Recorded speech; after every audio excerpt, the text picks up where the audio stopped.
Xayrli kech hammaga. Bugun ham sizlar bilan yana bitta IELTS writingni ko'rib chiqamiz, ya'ni report, ya'ni line graph, chain chart, ya'ni ko'pgina yillar bo'lganligi uchun.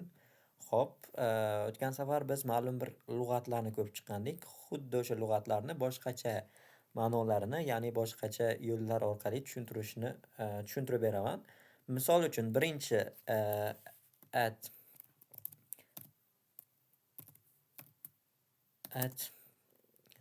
the beginning. Birinchisi at the beginning, ya'ni boshida degani. Boshida.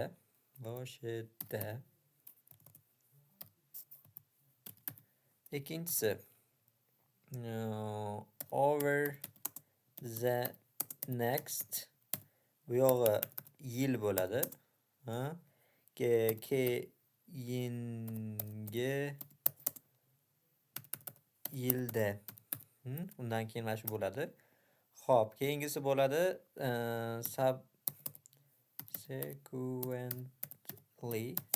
subsequently degani o'shandan keyin, ya'ni next ga sinonim. Undan keyin by the end of the period.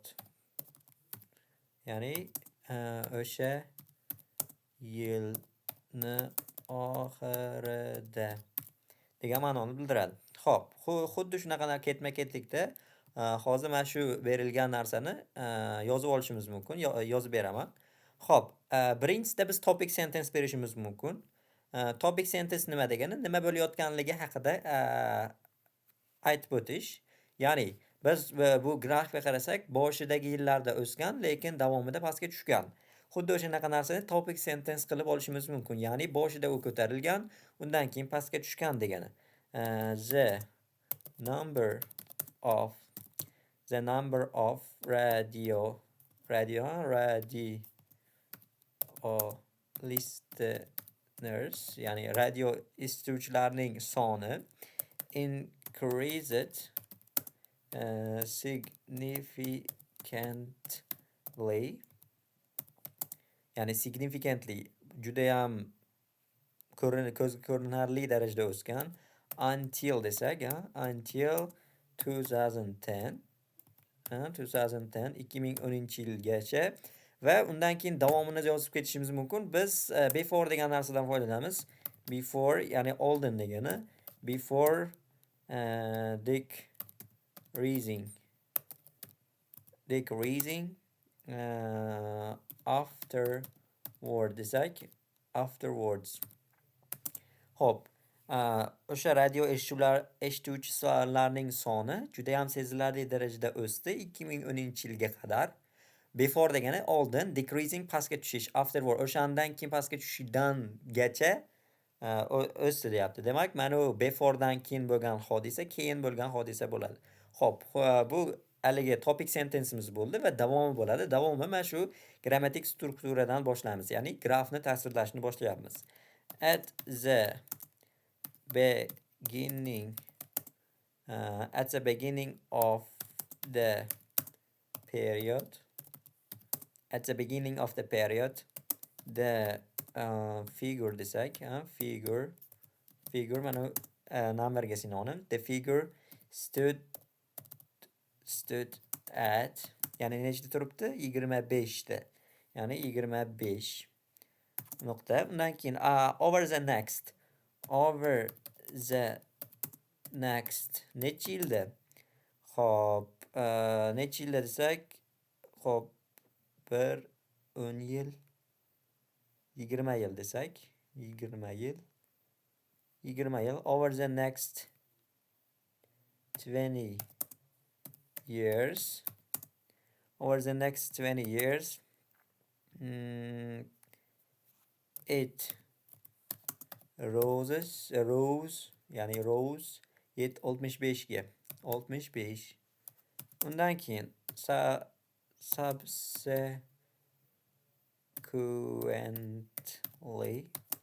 subsequently, o'shandan keyin the number the number reached a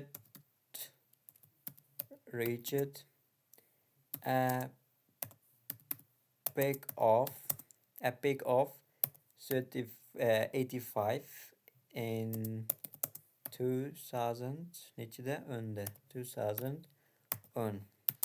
Ya'ni o'shandan keyin o'sha soni reached a peak degani juda ham cho'qqisiga yetdi degani 85% bilan cho'qqisiga yetdi. Demak bizda oxiri qoldi by the end of the period.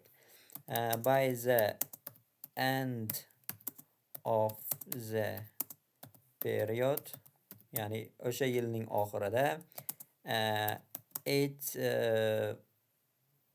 fell to 45 bo'ldi. Oxirida bu qaytib 45 ga tushdi dedik. Mana bitta yana bitta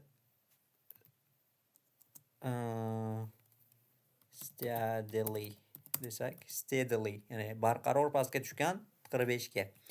Xo'p, bu bo'ldi. Grafni tasvirlab bo'ldik. Ya'ni so'zlarning soni bizda nechta? 52 ta. O'sha kecha aytganimdek 50 tadan oshib qo'ysa bu yetarli, chunki sizda yana bitta shunchalik body paragraf bor va introduction bilan overallni qo'shgan holda sizning so'zingiz 160 plus bo'ladi. Xo'p, so'zlarni chizib qo'yadigan bo'lsak, birinchi navbatda mana bu. Bu xo'p, qora. Undan keyin over the next, u yoqda yil, qancha yil bo'lganligi. Undan keyin subsequently. Undan keyin by the end of the period. Xuddi shunaqa qilib grafni tasvirlab bo'ldik. Mana shu 3 ta ketma-ketlik bilan. Xo'p, thank you very much. Keyingi darslarda ko'rishguncha omon bo'linglar.